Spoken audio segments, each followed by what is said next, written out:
find the value of side x, right? So we want to find the length of this side here. Now this diagram may look a little bit weird here, but we notice we have two triangles here. Also note that these two angles are going to be the same measure. Okay, and this little notation here means that these are corresponding, or these are the same. Right? So we actually have similar triangles here. And the good thing about similar triangles is we can set up a proportion in order to find missing values.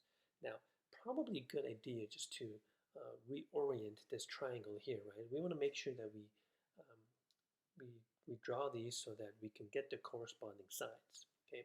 Now this triangle we can just leave it as it is. Notice that this is 12, this is 10, this is 13, right? And we have that one single mark here and this double mark here for that angle.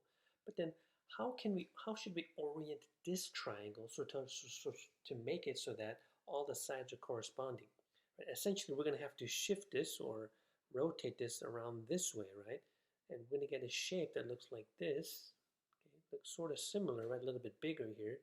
And this side then, okay, you notice that here we're going to get the single mark here, right, and the double mark here for the corresponding angles, which means then that which side here is going to be x, right? So if you think about, if you take this triangle here and sort of rotate it, right, x is going to be over here.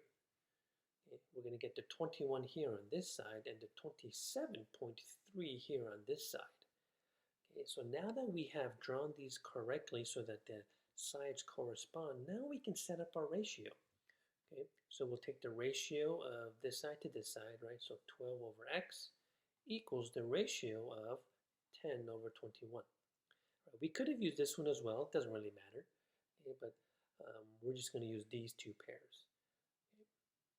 So now we can just go ahead and cross multiply these guys, right? And that's the good thing about ratios. Okay. So we get 10 times x here, right? 10 times x is equal to 12 times 21, which is 252. Okay, so when we divide both sides by 10, okay, we get our answer here, right? X is going to equal 25.2.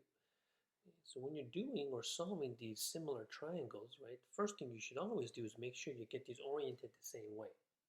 Okay, once you do so, then you can use two of these pairs, right, the corresponding sides, okay, to set up the ratio, and then you should be able to solve for that variable.